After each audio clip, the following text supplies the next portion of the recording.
is my mother, whom we lost with a brutal swiftness to cancer a few months after this book was originally published.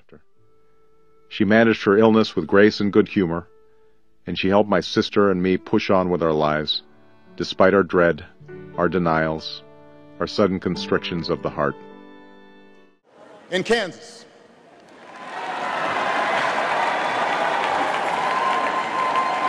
her father worked on oil rigs and farms through most of the Depression. The day after Pearl Harbor, my grandfather signed up for duty, joined Patton's army, marched across Europe. Back home, my grandmother raised a baby and went to work on a bomber assembly line.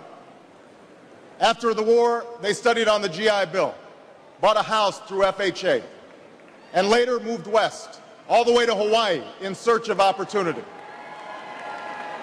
And they too had big dreams for their daughter. A common dream born of two continents. My parents shared not only an improbable love, they shared an abiding faith in the possibilities of this nation.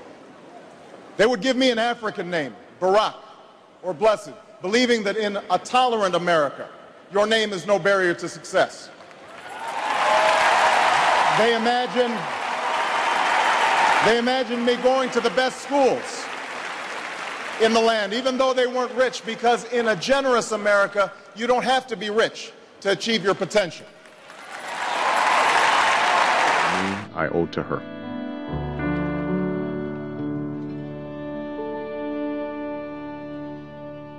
I am so thrilled and so honored and so proud to introduce the love of my life, the father of our two girls, and the President of the United States of America, Barack Obama.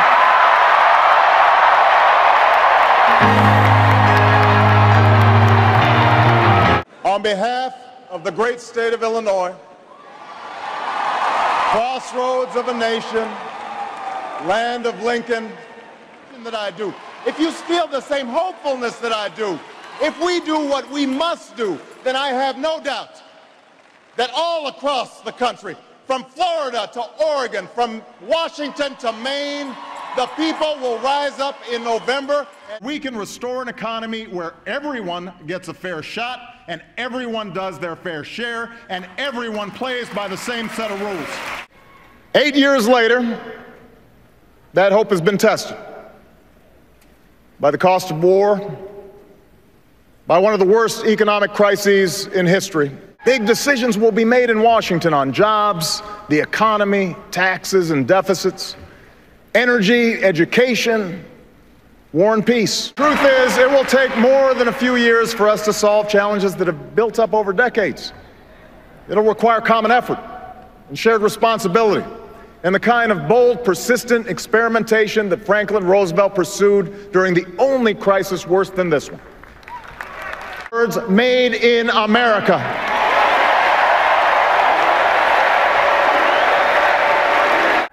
I recognize that times have changed since I first spoke to this convention.